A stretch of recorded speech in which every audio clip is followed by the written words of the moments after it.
नमस्कार लगानीकर्ता साथीहरू, यहाँहरूलाई हार्दिक स्वागत छ। आज पनि उपस्थित भइसकेको छु म दिपेश घिमिरे र आज मैले विशेष गरी लगानीकर्ता जो गोपाल स्वामी, गोपाल कटवाल हुनुहुन्छ, उहाँसँग आज हामीले अहिलेको पछिल्लो अवस्थामा मार्केट के कस्तो भइराखेको छ, मार्केटको अबको यात्रा कतातर्फ जान्छ, यावत विषयवस्तुमा कुराकानी गर्दैछौँ र आउनुहोस् उहाँलाई ढिलो नगरी यो विशेष प्रस्तुतिमा स्वागत गरिहाल्नु। स्वागत छ। धन्यवाद। सन्चै हुनुहुन्छ? आरामै छु। मार्केटले त तनाव दियो है, तपाईँलाई पनि तनाव दियो होला? होइन, अब मार्केटले अब डाउन ट्रेन्डमा छ होइन, स्वाभाविक हो। मलाई मात्रै होइन, आम लगानीकर्तालाई नै। मार्केटमा एउटा भनाइ छ नि, के भनाइ छ भन्नुहुन्छ भने ठुला लगानीकर्ता र विश्लेषकले चाहिँ गुमाउँदैनन् है, सानाले मात्रै गुमाउँछन् है भन्ने केही पर्सेन्ट जनतामा, केही पर्सेन्ट लगानीकर्तामा चाहिँ यो जिज्ञासा पनि छ। तपाईँले त गुमाउनु भएको छैन होला? होइन होइन, त्यस्तो होइन। मार्केट डाउन ट्रेन्डमा जाँदाखेरि सबैले गुमाउने नै हो, तर अहिलेको नेपालको यसपल्टको मार्केटमा सानोले त गुमाउने नै भइहाले होइन। किन भन्दाखेरि चाहिँ एउटा पोलिसी नियमन निकायले जुन किसिमको पोलिसी, अब यसलाई भन्दाखेरि राष्ट्र ब्याङ्कै भन्नुपर्छ, राष्ट्र ब्याङ्कले जुन किसिमको चाहिँ नियमनहरू जसरी ल्यायो भनौँ न, र त्यसले चाहिँ ठुलालाई भन्दा सानालाई प्यानिक बनाएको छ। र तपाईँले भन्नुभएको विश्लेषकहरूले अथवा टेक्निकल एनालाइसिसहरूले चाहिँ कमाएको छ भन्ने तपाईँलाई लाग्छ भने मलाई त्यस्तो लाग्दैन। यसपल्टको मार्केटमा टेक्निकल एनालाइसिस सबैभन्दा बेसी गुमाएको छ र ठुला लगानीकर्ताहरूले पनि गुमाएको छ। किन भन्दाखेरि चाहिँ यसमा धेरैवटा इन्डिकेटरहरूले चाहिँ के अरे मार्केटलाई चाहिँ गरिरहेको हुन्थ्यो।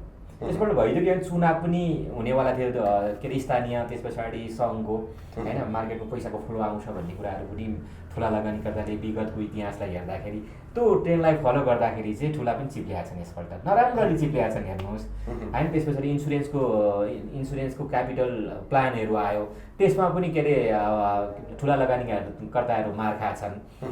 र यसमा चाहिँ यो मार्केट जुन तरिकाले खस्यो अथवा झर्यो अथवा झारियो, यसमा चाहिँ राष्ट्र ब्याङ्कको ठुलो भूमिका छ। हेर्नुहोस्, झारियो भन्नुभयो, झारियो भन्ने शब्द प्रयोग गर्नुभयो हो, झारिएकै हो, झारिएकै हो। मार्केटलाई किन तलमाथि गर्न पनि झार्ने, यसले चाहिँ यो मान्छेले झार्ने अथवा यो संस्थाले झार्ने अथवा यो समूहले झार्ने अथवा नियामक निकायले झार्ने भन्ने पनि हुन्छ सेयर बजारमा? हुन्छ। कसरी भयो अहिलेको परिस्थितिमा, कसरी भयो म तपाईँलाई 3-4 उदाहरण दिन्छु। जस्तै गभर्नरज्यूले नै भनौँ न, गभर्नरज्यूले के हुन्छ भन्दाखेरि नेपालको चाहिँ के अरे इकोनोमिक चाहिँ स्टाटस होइन, श्रीलङ्काभन्दा के अरे श्रीलङ्का त उन्मुख भइरहेछ होइन। ब्याज दरको आतङ्क हरेक के अरे फोरमहरूमा प्रोग्रामहरू उहाँले चाहिँ ब्याज दर बढ्छ होइन, आजै बढो भोलि बढो होइन, जुन किसिमको आतङ्कित बनाउने काम चाहिँ नियमन निकायका के अरे प्रमुखहरूले जुन कुरा फोरमहरूमा बताउँदै आइराख्नु भएको थियो। तर आजको जुन सिनेरियो हेर्दाखेरि त त्यस्तो अवस्था त होइन रहेछ। आज पनि श्रीलङ्काको अवस्था र हाम्रो अवस्था कम्पेयर गर्ने हो भने सात कन्ट्रीमै के अरे गऱ्यो भने हाम्रो तपाईँको इकोनोमी एकदम साउन्ड छ होइन। 7 महिना प्लस हामीसँग विदेशी डलरको सञ्चित छ होइन। डराउनु पर्ने अवस्था के थियो हो, अलिकति केही इकोनोमीको इन्डिकेटरहरू चाहिँ खस्किएको हो, तर खस्किने बित्तिकै संसारै ध्वस्त भयो, पुरै पानीमै डुब्न लागेको अवस्था त होइन रहेछ होइन। आज त इकोनोमिक इन्डिकेटरले त बताइरहेछ। आज पनि श्रीलङ्कामा त्यो अवस्थामा 2 दिनसम्म के अरे पेट्रोल किन्ने अवस्था छैन, तपाईँको एक्जामको पेपर किन्ने अवस्था नहुँदा पनि 44-45 के अरे % मार्केट डाउन भएर आज फेरि रिकभर भएर तपाईँको 30-35% चाहिँ के रिकभर भइसकेको छ। तपाईँले भनिरहँदा यो अर्थतन्त्र र सेयर बजारको सम्बन्ध चाहिँ कस्तो नमिले जस्तो लागिरह्यो मलाई, किनकि श्रीलङ्काको त्यस्तो अवस्था हुँदा पनि मार्केटमा सुधार भन्नुभयो नि तपाईँले, सुधार भइराखेको अवस्था छ। नेपालमा अर्थतन्त्र सुधारोन्मुख भइराखेको छ, किनकि अहिले पछिल्लो राष्ट्र ब्याङ्कको तथ्याङ्कले पनि डाटाहरूमा सुधार भइराखेका छन्। तपाईँको रेमिटेन्स भित्री राखेको छ, आयात निर्यातमा जुन कडाइ गरियो, विलासिताका वस्तुमा जुन कडाइ गर्यो राष्ट्र ब्याङ्कले, सरकारले भनौँ, यो कडाइ गरेसँगै अर्थतन्त्रमा पनि सुधार हुँदै गएको जस्तो हामीले आकलन गरेका छौँ। तर हाम्रो मार्केट निरन्तर तल झरिराखेको जस्तो देखिन्छ। तर श्रीलङ्काको त्यस्तो अवस्था हुँदा पनि मार्केट बढिरहेको छ। यो विश्वकै यो ट्रेन्ड हो कि के हो यो? होइन श्रीलङ्काको मात्रै नभएर बङ्गलादेशमा पनि तपाईँको चाहिँ इकोनोमिक उसको चाहिँ अर्थतन्त्र धराशायी अवस्थामा हाम्रोभन्दा धेरै डिटोरिएट अवस्थामा गएको। तर उहाँका के अरे स्टक मार्केटलाई चलायमान गर्नको लागि चाहिँ मार्जिनमा पनि तपाईँको थप प्लस गरिदिएको छ। हेर्नुहोस् है, त्यहाँ मात्रै पाकिस्तानमा पनि तपाईँको हाम्रोभन्दा के अरे आर्थिक अवस्था धेरै जर्जर अवस्था हो। श्रीलङ्का त डिटोरिएट अवस्थामा एकदम वर्षमै भयो। त्यस पछाडि के अरे बङ्गलादेश, त्यसपछि पाकिस्तान हाम्रोभन्दा के अरे नराम्रो अवस्थामा।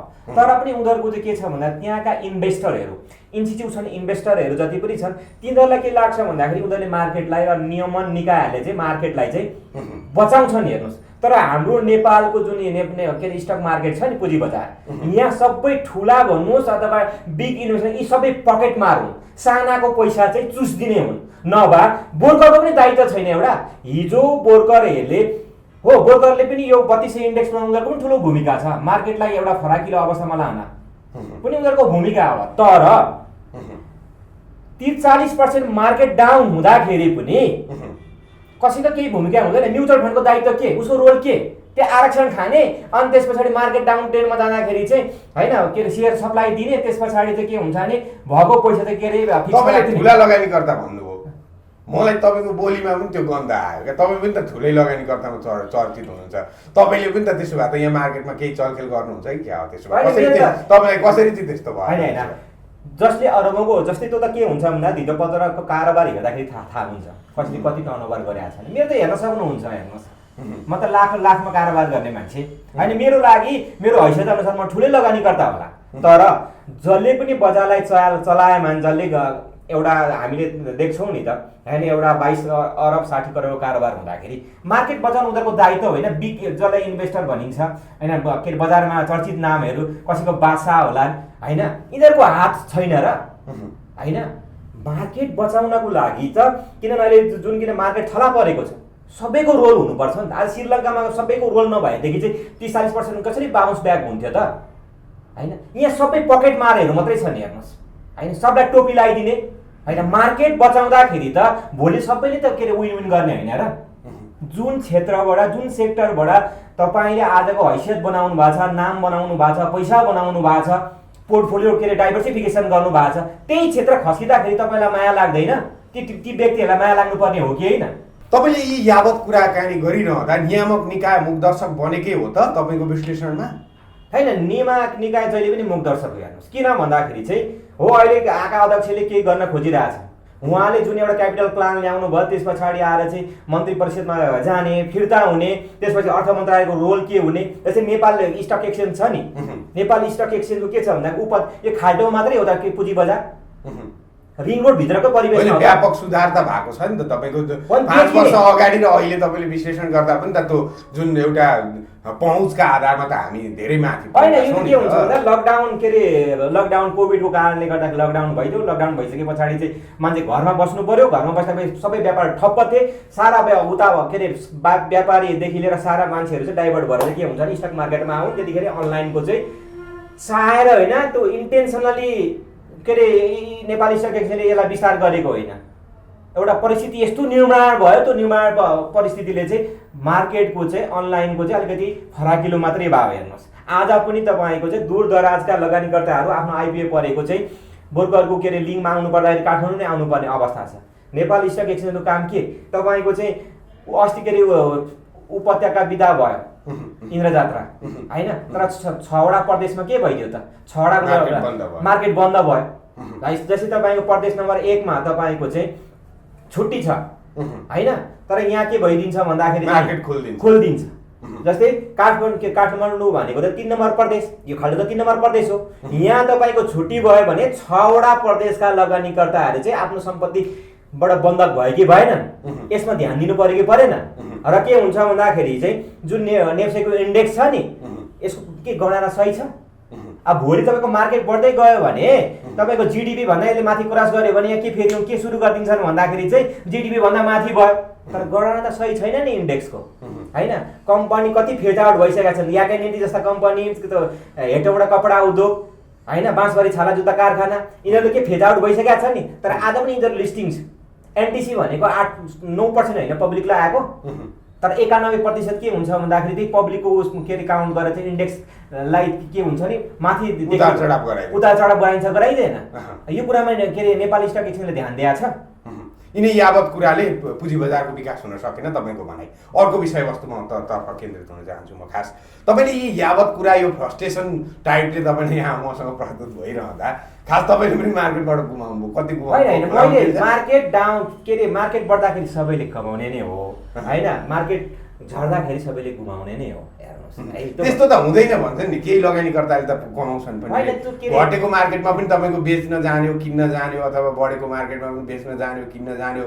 किन्ने टाइम र बेच्ने टाइमको आफूले भ्यालुएसन गरेर मजाले विचार गरेर अध्ययन गरेर अगाडि बढ्दा त कमाइ छ अरे नि त, त्यस्तो हल्ला छ नि त। होइन त्यो त कुरो ठिक हो तपाईँले भनेको कुरो, तर नेपालको जुन मार्केट छ नि यो एउटा नेचुरल जुन छ नि एउटा यसको जुन नेचुरल मुभमेन्ट हुनुपर्ने नि त्यो छैन नि त तपाईँको होइन। किन भन्दा मार्केट बढ्दै गइरहेको, मार्केटको त के हुन्छ भन्दाखेरि एउटा यसको वे हुन्छ, एउटा मार्केट एउटा लयमा जान्छ, एउटा अवस्था आइसक्यो। एउटा कुरो तपाईँ कन्फर्मका साथ के भन्छु भन्दाखेरि मार्केट भनेको जहिले बुलिसै हो। हेर्नुहोस् के आधार के तपाईँको अहिलेको बुलिस हो म भन्दैछु तपाईँको, म तपाईँलाई भन्दैछु नेपालको मात्रै होइन संसारभरिकै पुँजी बजारको ट्रेन्ड भनेको जहिले पनि बुलिसै हुन्छ।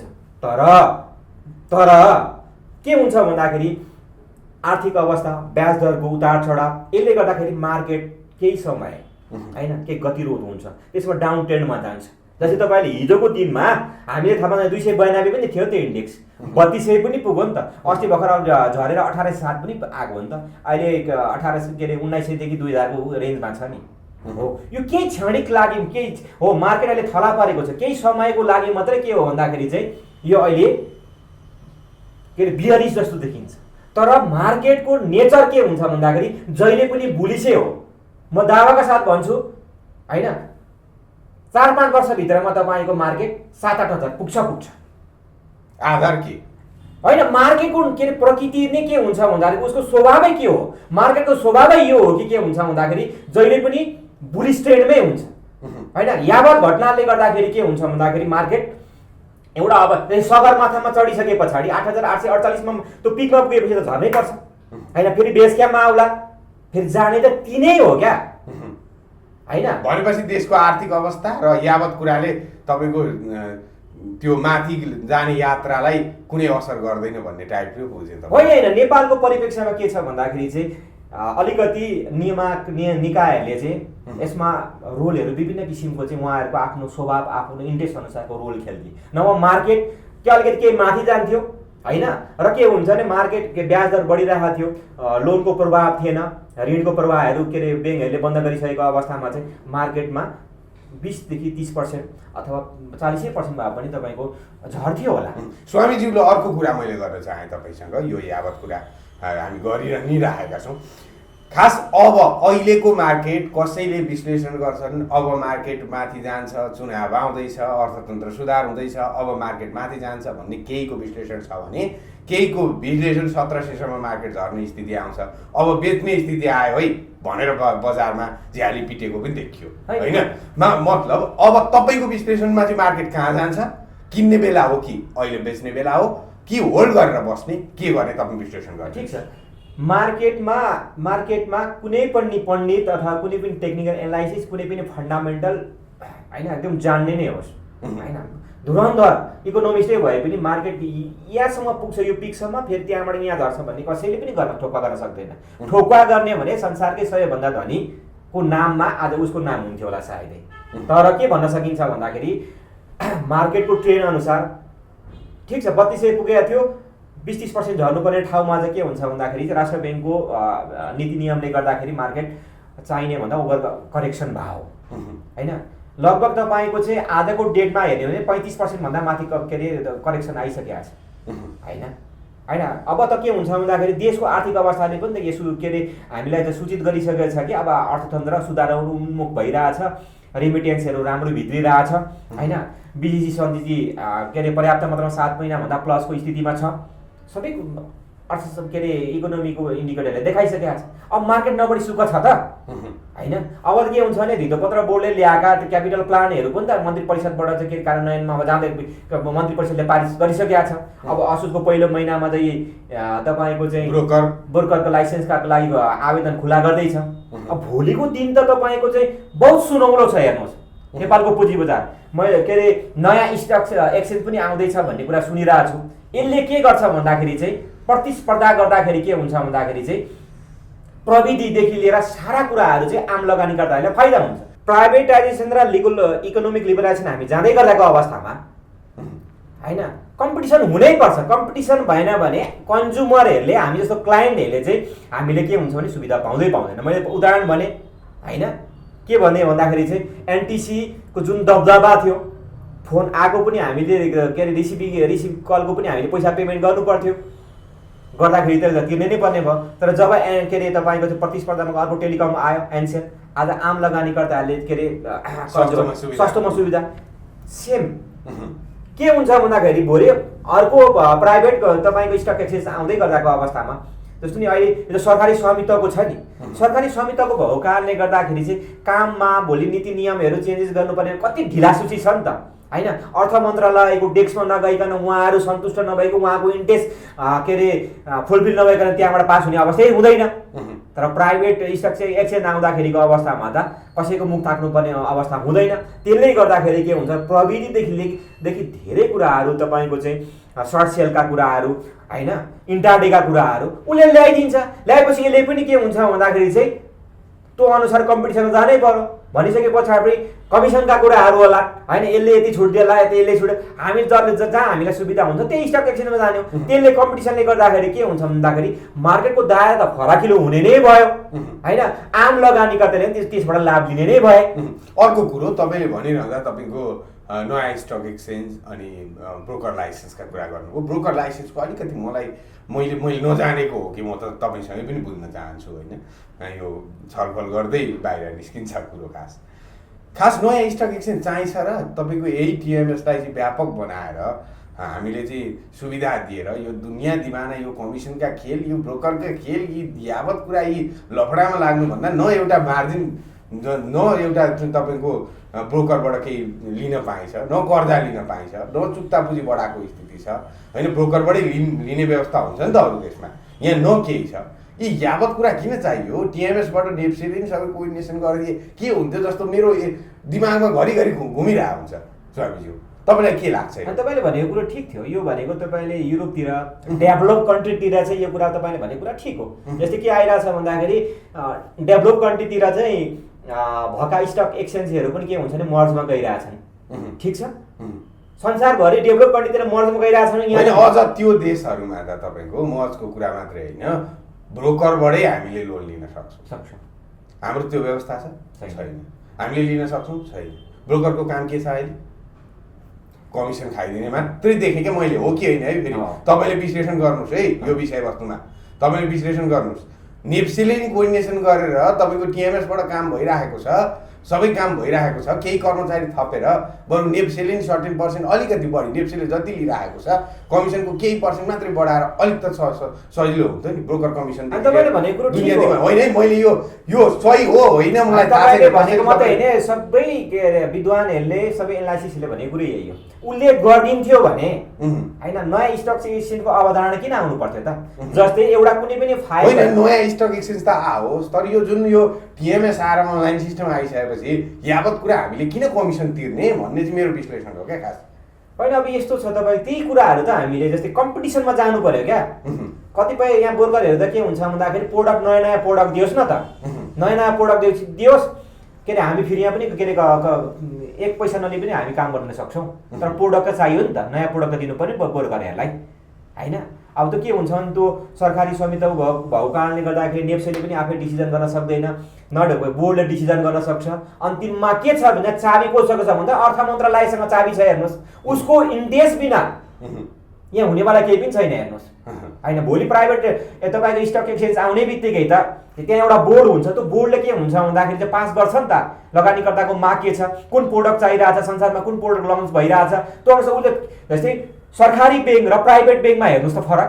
आज तपाईँको प्राइभेट ब्याङ्कमा आइदिएको अवस्था हुन्थ्यो भने यिनीहरूको अझै पनि ढड्डाबाटै कारोबार गर्थे क्या के अरे सरकारी ब्याङ्कहरूले। जब के अरे प्राइभेट ब्याङ्क आएर के अरे कर्मचारीहरू पनि स्मार्ट चट्ट टाई सुट, लेडिजहरू पनि चट्ट साडी चट्ट चेटी चाटा भएर जाने, क्लाइन्टलाई त्यही किसिमको चाहिँ सेवा दिइरहेको, बाध्य भएर के गर्नु पर्यो भन्दा ढड्डा हटाए। त्यस पछाडिको कम्प्युटरको सिस्टम आयो होला, अहिले सबै सिस्टम ठिक छ नि त। आज उनीहरू कम्पिटिसन गरिरहेछन् होइन, के अरे त्यहाँका के अरे कर्मचारीहरू ठुल्ठुला के अरे म्यानेजरका पोस्ट रिटायर भएपछि प्राइभेट ब्याङ्कमा सिओ पनि खाइरहेछन् होइन। त्यो कम्पिटिसनले के गर्दा भयो भने त उसँग भएको क्यापेसिटीलाई बिल्ड गरिदियो क्या होइन। नयाँ स्टक एक्सचेन्ज चाहिन्छ डेफिनेटली, किनभने के अरे नेपाली स्टक एक्सचेन्जले सबै कुराहरू गरिदिएको छ। नयाँ नयाँ प्रोडक्ट संसारमा जुन किसिमको यो जुन अनलाइन छ नि, तपाईँको धारणा ल नयाँ स्टक एक्सचेन्ज त चाहिन्छ, अर्को ब्रोकर थप्ने कुरामा तपाईँको के छ धारणा? होइन, ब्रोकर आउनै पर्छ, किनभने रिङ रोड भन्ने के हाम्रो त के पुँजी बजार रिङ रोड मात्रै त हो होइन। रिङ रोड भन्दा बाहिर जानु पर्दैन, 77वटा जिल्ला छैन होइन। यो रिङ रोडको कन्सेप्ट छ नि, यसलाई त ब्रेक गर्नै पर्छ हेर्नुहोस्। हस्, यी यावत कुरा यहीँ टुङ्ग्याउन चाहेँ। अब म लगानीकर्ताको हिततर्फ म के भन्न चाहन्छु, खास ल बजारबाट कसरी कमाउने, बजार एकदम छोटोमा है, बजारबाट कमाउने आइडिया सिकाइदिनु होइन। बजार एकदम क्रूर हुन्छ हेर्नुहोस् होइन। के हुन्छ भन्दाखेरि देखिएको छ अहिले यस्तो नै थला पारेको छ होइन। मार्केटले भन्दाखेरि पनि पोलिसीले हामीलाई थला पारे हो हेर्नुहोस्, यो मेरो के अरे अनुभवमा होइन। ठिक छ, मार्केटमा अलिकति ब्याज त बढेको थियो, लोनको प्रवाह थिएन, तर त्यसले भन्दा पनि ठुलो पोलिसीले हामीलाई हिट गरेर चाहिँ हामीलाई थला पारेको छ हो। हामी अहिले प्यानिक अवस्थामा छौँ, तर मलाई यति विश्वास छ कि चाँडै नै पुँजी बजारले एउटा ठुलो तपाईँको चाहिँ फड्को मार्दैछ। किन भन्दाखेरि चाहिँ अहिले नयाँ ब्रोकरहरू आउँदैछन् होइन। इन्स्टिट्युसन जस्तै 60 करोडको जुन ब्रोकरको अवधारणा छ नि, अब यसमा तपाईँ 50-60वटा ब्रोकर आउँदा ठुलो पुँजी चाहिँ तपाईँको प्रविधि सहितको चाहिँ के हुन्छ भन्दाखेरि नेपालको पुँजी बजारमा ठुलो पैसा पनि भित्रिन्छ, के अरे प्रविधि पनि भित्रिन्छ। यसले के गर्छ भन्दाखेरि चाहिँ मार्केटको जुन रिङ रोड छ नि, रिङ रोडको कन्सेप्ट चाहिँ ब्रेक थ्रु गरेर चाहिँ तपाईँको आम लगानीकर्ता अब ब्याङ्कका सहायक कम्पनीहरूले पनि पाउने भए। तपाईँ अगाडिकै कुरोमा आउनुभयो। तपाईँ खास मैले चाहिँ सोध्न खोजेको तपाईँलाई, लगानीकर्ताले कस्ता कम्पनीमा लगानी गर्दा कमाउन सक्छन्, लगानीकर्ताले के सूत्र प्रयोग गर्ने अहिलेको मार्केटमा, तपाईँ कसरी कमाउनुहुन्छ, हामीलाई सजेसन दिनुहोस् भन्न खोजेको हजुरलाई। अहिलेको मार्केट भनेको इन्भेस्ट गर्नको लागि एकदम गोल्डन अपर्च्युनिटी हेर्नुहोस्। ट्रेडको लागि होइन, ट्रेडको लागि अहिले होइन होइन, ट्रेडको लागि म भन्दिनँ। इन्भेस्टको लागि पनि के हुन्छ भन्दाखेरि कम्तीमा पनि तपाईँको चोइससम्म भनेको 5-6 महिनाको लागि हिसाबले चाहिँ के अरे इन्भेस्ट गर्नु पर्यो। यो त एकदम गोल्डन इरा हो हेर्नुहोस्। किन भन्दाखेरि 35% भन्दा माथि करेक्सन भएको मार्केटमा अब पनि तपाईँले लगानी गर्नुहुन्न भने सेयर मार्केटबाट तपाईँ चाहिँ हात धोएर बाहिर निस्किँदा हुन्छ हेर्नुहोस्। किन भन्दाखेरि चाहिँ यो मार्केटको ट्रेन्डमा बुझ्दाखेरि चाहिँ 30% भनेको पनि ओभर करेक्सन हो हेर्नुहोस् है। 20देखि 20% भनेको करेक्सन ठिक हो, तर 30 मात्रै नभएर त 35% भन्दा बेसी ओभर करेक्सन भएको मार्केटमा पनि तपाईँ लगानी गर्नुहुन्न र पनि तपाईँ पुँजी बजारमा बस्न चाहनुहुन्न, यसमा चाहिँ रमाउन चाहनुहुन्न भने चाहिँ तपाईँले एक्जिट भएकै राम्रो। किन भन्दाखेरि चाहिँ अब कस्ता कम्पनी हो भन्दाखेरि तर नेपालको मार्केटमा ठिक संसारको मार्केट भन्दा ठिक यहाँ चाहिँ के छ भने फरक छ। मैले अघि के भने, यहाँका सबै इन्भेस्टरहरू पकेट मारेहरू भनेर भने कि भने नि त। यहाँ सब के हुन्छ भन्दाखेरि फन्डामेन्टल भन्दा नन फन्डामेन्टल कम्पनीहरू चाहिँ चलिरहेछन्। यहाँ के हुन्छ भने सबैलाई चाँडै एलन मस्क हुनु परेको छ हेर्नुहोस्। धेरै गर्न सकेन, कसैले पनि सकेको छैन। 6 महिना पनि यहाँ मुद्दालाई बेसी भयो कि यहाँ 3 महिनामा एलन मस्क हुनु पर्यो सबैलाई।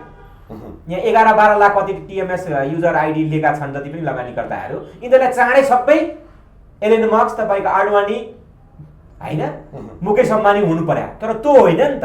पैसा कमाउनको लागि त तपाईँको त प्यासेन्स हुनैपर्छ। कतिपय तपाईँको टाइकन संसारकै टाइकन 3 पुस्ता 4 पुस्ता मात्रै त्यो के अरे तपाईँको त्यो तास उनीहरूले चाहिँ लिएका छन् क्या। तर हामीलाई के चाहिएको छ, अहिले भर्खर एलन मस्क हुनु परेको छ, अहिले भर्खर बिल गेट्स हुनु परेको छ, अहिले भर्खर झुनझुनवाला हुनु परेको छ। झुनझुनवालाको पनि त हामीले त्यो बायोग्राफी हिस्ट्री हेऱ्यो भने त उसको पनि त 30-40 वर्षको त पिरियड होला नि त। यो अवस्थामा आउँदाखेरि हामीले 3 वर्ष पनि के अरे होल्ड गर्न नसक्ने, 3 वर्ष पनि हामीसँग धैर्यता गर्न नसक्ने प्यासन हामीसँग छैन। 3 महिनामा चाहिँ हामीलाई के अरे अरबपति भइदिनु पर्ने त होइन हो। यही हो महत्वाकांक्षा बेसी होइन, फलाइले कमायो अरे होइन, के अरे झन्डीमार कम्पनी अरे, चिया बिस्कुट कम्पनी अरे, हेर्न सकिँदैन होइन। यति हामीलाई नलेज यत्र के सुन्दर आँखा के को लागि दिएको, हामीले रिपोर्ट हेर्न सक्दैनौँ कम्पनी कस्ता छन्। हाम्रै कारणले गर्दाखेरि, हामी जस्ता लगानीकर्ताको कारणले गर्दाखेरि चाहिँ अहिलेको मार्केटको जुन यो थला पर्नुको कारण पनि यो हो। किन नन फन्डामेन्टल चलाइदिएको छन् तपाईँको कस्ता कस्ता कम्पनी होइन, नेगेटिभ इपिएस भएका होइन। चलाइदिने भन्ने चाहिँ कसरी चलाउँछन् तपाईँको, यो ग्रुप बनाएर चलाउँछन् कि ग्रुप बनाएर चलाइरहेको छ? देख्नुहुन्न तपाईँको चाहिँ खुलेआम चाहिँ यहाँ के मैले भने पकेटमार भनेन, खुलेआम तस्करी छ त यहाँ। जस्तै एयरपोर्टबाट सुन बाहिर निस्किँदाखेरि फलाम भइदिन्छ, पित्तल यहाँ पनि त्यसै त भइरहेछ नि। आफूले कुनै कम्पनी ए भन्ने कम्पनी किन्यो अनि उसको खातामा आइसकेपछि फेसबुकमा के हुन्छ भने लाइभ दिइराखेको छ नि त। धितोपत्र बोर्डले नियमन गर्नुपर्ने हो कि होइन? यहाँ नकाब लागा छन् अनि के हुन्छ भन्दाखेरि कम्पनीको बारे ऊ एनालाइसिस उस रियलमा अनुभवी हो, मार्केटमा के अरे ठुलो के अरे पञ्चाङ्गी तापेर आएको भने नकाब उगेर आओस् न होइन। हामी पनि उसलाई फलो गर्छौँ। नकाब लगाइदिएको छ, सेयर बजारको माइजू अरे होइन, काकी अरे होइन, साला अरे शिवचन्द्र डोनको होइन, अस्ति भर्खर आइपिओ भएर आज ऊ के नकाब खोलेर आउनु पर्यो। यसमा धितोपत्र बोर्डले चाहिँ नियमन गर्नै पर्छ। र तपाईँ यस्तो मिडिया कर्मीहरूले पनि जुन नकाब लाएर आएका छ नि, यिनीहरूलाई तपाईँको चाहिँ यो के अरे सामाजिक सञ्जालबाट चाहिँ तपाईँ खेद्ने अभियान चलाउनुहोस्। होइन भने धेरै आम लगानीकर्ताहरू चाहिँ मर्छन्, मरि पनि रहेछन्। हेर्नुहोस्, कारण यिनीहरू पनि हो। हेर्नुहोस् होइन, कम्पनी किन्यो, खातामा आयो अनि फेरि फेसबुकमा के गरेर लाइभ गरिदियो। मिल्छ यस्तो? यो क्राइम होइन, कर्पोरेट क्राइम होइन यो। मान्छे मार्नु मात्रै, गोली हानेर त मार्नु मात्रै क्राइम हो। तपाईँको सम्पत्ति क्षय हुँदै गर्दाखेरिको अवस्थामा म जिम्मेवार छु कि छैन? नियमन निकाय के को लागि हो? यसमा जिम्मेवार हुनुपर्छ कि पर्दैन? यो नकाबवाला छ नि सब उगार्नुपर्छ। यो यसमा पुलिसले जुन अहिले आइरहेछ नि इन्साइडर ट्रेनिङ के अरे प्रहरीले, यो हुनुपर्छ कि नकाबधारीहरूलाई पनि? कतिपय अवस्थामा त यो हुनु हुँदैन भनेको छ नि। कस्तो हुनु हुँदैन? इन्साइडर ट्रेनिङको विषयवस्तुमा होइन, कतिपयले विश्लेषकहरूले त्यो कुरा गरिराखेका छन्। अनि के क्राइम गर्न छोडिदिने त होइन? क्राइम के इन्साइडर तपाईँको सम्पत्ति होइन, फौजदारी अभियोगै लगाउनु थियो लगाएको होइन। त्यो त्यसमा पनि केही नीति नियम होला। त्यहाँभित्र पनि अहिले के हुन्छ भने त्यो हामीले एउटा के त्यो आयो भन्ने मात्रै, त्यसमा पनि त क्राइटेरिया होला नि त होइन? त्यत्तिकै हामीले कुनै पनि कुरा आउनुभन्दा यसका नेगेटिभ पक्ष, नेगेटिभ पोजिटिभ दुइटै पक्ष हुन्छ नि त होइन? हामीले नेगेटिभमा नजाउँ। तर नेपालको जुन अहिले पुँजी बजारमा जुन किसिमको चाहिँ होइन यो भल्गारिटी छ नि, यो भल्गारिटीलाई तपाईँको चाहिँ के कन्ट्रोल गर्नै पर्छ नि, परेन होइन? मैले भनेन तपाईँका साला सासू होइन, माइजू होइन, सालो गर्लफ्रेन्ड यस्ता किसिमको सामाजिक सभामा देख्नुहुन्न खुलेआम विज्ञापन गरिरहेछन्। मिल्छ यो? र स्वामीजी अन्त्यमा के भन्न चाहनुहुन्छ आम लगानीकर्ता साथीहरूलाई? मार्केट अलरेडी नै मैले अघि फेरि दोहोऱ्याउँछु, 35% भन्दा ओभर करेक्सन भइसकेको छ। एउटा अवस्थामा त लगभग 40 to 43 करेक्सन भइसकेको अवस्था हो। त्यहाँभन्दा अलिकति माथि हामी आछौँ। सेयर मार्केटमा, पुँजी बजारमा थोरै यस्तो रियर अपर्च्युनिटीहरू हुन्छ। हेर्नुहोस् है, मैले फेरि पनि दोहोऱ्याउँछु, हामी लगानीकर्ता अथवा पब्लिक हरेक क्षेत्रमा हेर्नुहोस्, चाहे राजनीति होइन, थोरै मात्रै सफल हुने मान्छेहरू राजनीतिमा लिडर होइन, तर पब्लिक भन्नुहोस्, आम लगानीकर्ता जेसुकै भन्नुहोस्, आम के अरे हामी इन्भेस्टर भन्नुहोस्, हाम्रो साइकोलोजी नै के हुन्छ भन्दाखेरि चाहिँ मार्केट करेक्सन हुँदै गर्दाखेरि अब मार्केट बढ्दैन भन्ने जुन किसिमको हामीलाई चाहिँ जो हाम्रो कन्फिडेन्स हुन्छ नि सब लुज भइसकेको हुन्छ। किन मार्केट अलरेडी थला परिसकेको अवस्था हो नि त। थला परेको भन्दा थला पारिएको अवस्था हो होइन? अनि हाम्रो साइकोलोजी, मास साइकोलोजी नै आम लगानीकर्ताको के भइसकेको छ भन्दाखेरि चाहिँ मार्केट बढ्दैन होला हो। यही बेला चाहिँ वारेन बफेटले के भन्छ, यही बेला ठोक, यही बेला किन, यही बेला किन्ने बेला हो। एक्ज्याक्टली। अनि अघि तपाईँले भन्नुभएको थियो मार्केट 5 वर्षपछि 6000 माथि पुग्छ। 5 वर्ष लाग्दैन। किन भन्दाखेरि अहिलेको नयाँ स्टक एक्सचेन्ज 3 तहको ब्रोकरको जुन के अरे कार्यान्वयन हुँदै गर्दाको अवस्थामा त्यत्रो लाग्दैन। हेर्नुहोस्, म त मार्केट माथि नै जाने हो, हामीले त्यही बुझ्नु पर्यो। मार्केटको नेचर सधैँ बुलिसै हो। 1 बुलिस हो, 2 बुलिस हो, 3 बुलिस हो। तर जस्तै 2008 मा अमेरिकाको लेमेन ब्रदर्समा समस्या आउँदाखेरि संसारभरि नै केही इकोनोमिक क्राइसिस आएको थियो, क्या इकोनोमिक रिसेसन आएको थियो। क्षणिक त अब हो, 6 महिना 9 महिना 2-4 महिना केले समस्या आउँछ। जस्तै नेपालमा पनि 1 वर्ष भयो यहाँ समस्या आएको। यहाँ समस्या आएको भन्दा नि समस्या ल्याइएको हो क्या। यसरी बुझ्दाखेरि ढुक्क हुन्छ होइन। हस् हस्, आजलाई समय सक्यो। तपाईँले हामीलाई समय उपलब्ध गराइदिनु भयो, कुराकानी मिठा कुराकानी भयो। यहाँलाई धेरै धेरै धन्यवाद। धन्यवाद। धन्यवाद। र लगानीकर्ता साथीहरू, उहाँ हुनुहुन्थ्यो गोपाल स्वामी, यानि कि गोपाल कटवाल। उहाँसँग आज हामीले मार्केटको विषयवस्तुमै केन्द्रित भएर कुराकानी गऱ्यौँ। तपाईँलाई कस्तो लाग्यो यो प्रतिक्रियाहरू दिनुहोला, यही अनुरोध गर्न चाहन्छु। साथसाथै हाम्रो यो प्रस्तुतिलाई झन् बृहत रूपमा अगाडि बढाउन के गर्नुपर्छ, यी कुराहरू पनि यावत कुराहरू हामीलाई तपाईँहरूले सजेसन दिनुभयो भने हामी थप परिष्कृत बनाउँदै अगाडि बढ्नेछौँ।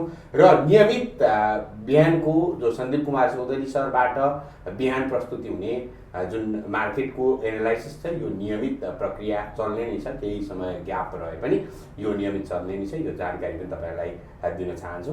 यति भन्दै म दिपेश घिमिरे पनि आजका लागि बिदा चाहन्छु। हेर्दै रहनु होला हामीलाई। नमस्ते।